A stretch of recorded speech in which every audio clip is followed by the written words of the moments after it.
Hello friends, welcome to Indian study पर आपका स्वागत है। दोस्तों, आज की इस वीडियो में पॉलिटी के इंपॉर्टेंट क्वेश्चंस लेकर के आया हूं जो कि आपके आने वाले एग्जाम यूपीएसआई के लिए इंपॉर्टेंट है। आपसे बोल चुका हूं कि जीके के पोर्शन में पास होना है तो आपको पॉलिटी से दोस्ती करना पड़ेगी, क्योंकि 15 से 20 क्वेश्चंस यहीं से देखने को मिलेंगे। पहला क्वेश्चन देख लीजिए, सूची 1 को सूची 2 से मिलाना है। नियंत्रण परिषद की स्थापना किसके तहत की गई थी, किस अधिनियम के तहत? तो नियंत्रण परिषद की स्थापना पिट्स का भारतीय अधिनियम 1784 एक्ट के तहत की गई थी। सर्वोच्च न्यायालय की स्थापना नियामक अधिनियम 1773।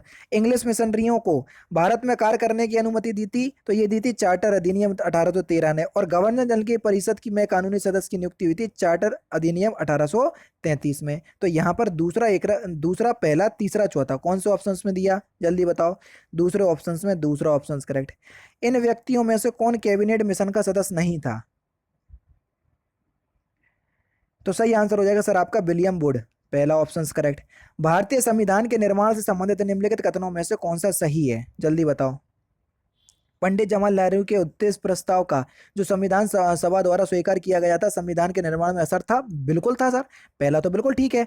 उद्देश्य उद्देश्य का बहुत महत्वपूर्ण उद्देश्यों की पूर्ति करती है, बिल्कुल करती है। संविधान को भारत के लोगों ने आदेशित किया, तो संविधान को भारत के लोगों ने आदेशित किया, बिल्कुल सर।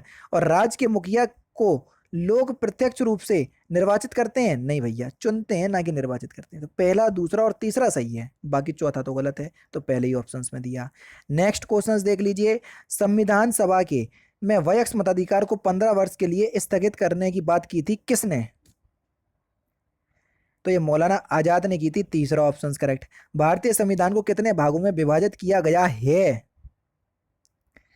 तो देखो 22 भाग हैं। अगर आप देखेंगे तो 22 भाग ही हैं, समझ रहे हैं? मूल संविधान में आपके 22 भाग ही आपको देखने को मिलेंगे, समझ रहे हैं ना? ए बी सी करके आपको बढ़ाए गए, ठीक है। नेक्स्ट क्वेश्चन से आपका कि पंचायतों को संवैधानिक दर्जा प्रदान किया गया,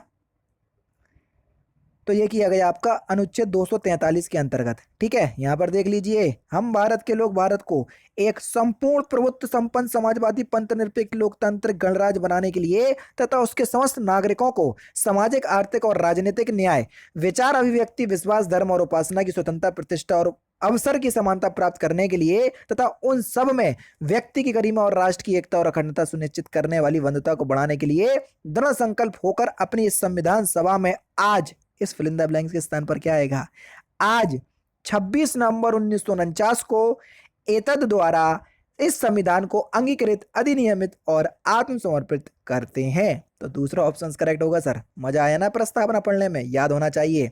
भारत के संविधान के उद्देश्य में कितने प्रकार के न्याय हैं? देखो अब याली तो पढ़ा है, कौन कौन से न्याय बताए भैया इनने? देखो, सामाजिक, आर्थिक और राजनीतिक, यानी कि 3 प्रकार के न्याय बताए, ठीक है भैया, 3 प्रकार के न्याय है, दूसरा ऑप्शन करेक्ट।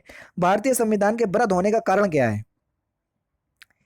देखो, भारतीय संविधान के वृद्ध होने का कारण क्या है? ये संघ तथा राज्य सरकारों का संविधान है। अमेरिका में ऐसा नहीं है, ठीक है। वहां पर देश के उसमें अलग है और राज्य स्तर पर अलग है, जबकि हमारा भारत देश का जो संविधान है, संघ और राज्य स्तर पर सारे जो कानून है वो संविधान के द्वारा जो है वो सौंपे गए हैं। तो चौथा ऑप्शन करेक्ट।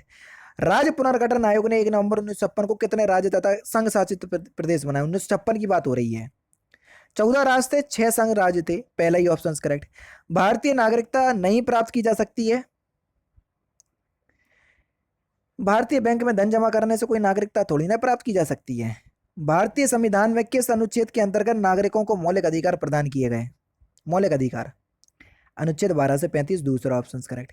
संविधान के किस प्रावधान द्वारा अस्पृश्यता का उन्मूलन किया गया?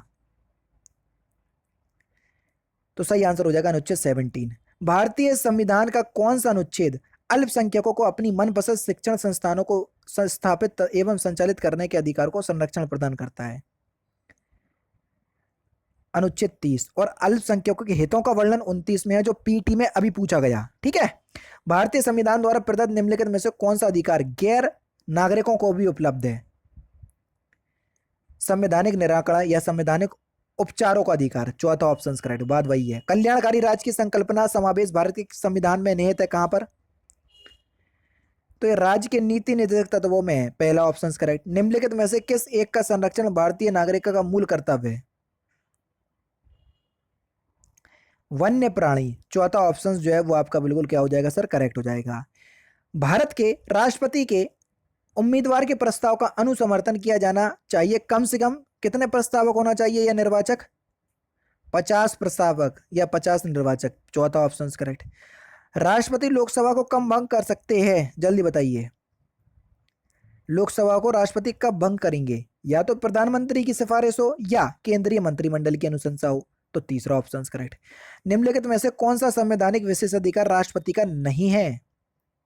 दो ऑप्शन आपके सामने हैं, ध्यान से सुन लो, नहीं दो ऑप्शंस में से काम हो जाएगा, बाकी दिमाग चलाने तो दो ऑप्शंस ही हैं। वित्तीय बिल को पुनर्विचार हेतु लौटाना, यह राष्ट्रपति का संवैधानिक विशेषाधिकार नहीं है, दूसरा ऑप्शन करेक्ट। भारत के उपराष्ट्रपति का चुनाव किस तरह होता है? तो भारत के उपराष्ट्रपति के चुनाव में लोकसभा तथा राज्यसभा के सांसदों द्वारा सीधे चुनाव होता है। इसमें निर्वाचित सदस्य नहीं होते हैं, सभी सदस्य भाग लेते हैं, ध्यान रखना। जबकि राष्ट्रपति के चुनाव में निर्वाचित सदस्य भाग लेते हैं, क्योंकि राष्ट्रपति लोकसभा में तो हट गया, राज्यसभा में मनोनयन करके भेजता है 12 सदस्यों को। इस वजह से वो राष्ट्रपति के खास होते हैं, कहीं ऐसा नहीं कि चीटिंग हो जाए इसलिए उनको हटा देते हैं, समझ रहे हैं। भारतीय संविधान के निम्नलिखित प्रावधानों में से कौन सा प्रावधान मंत्रिपरिषद की नियुक्ति और पदच्युति को विवेचित करता है? कौन सा अनुच्छेद है सर? अनुच्छेद 75, चौथा ऑप्शन करेक्ट। संघीय मंत्री परिषद के सामूहिक रूप से उत्तरदायी होते हैं।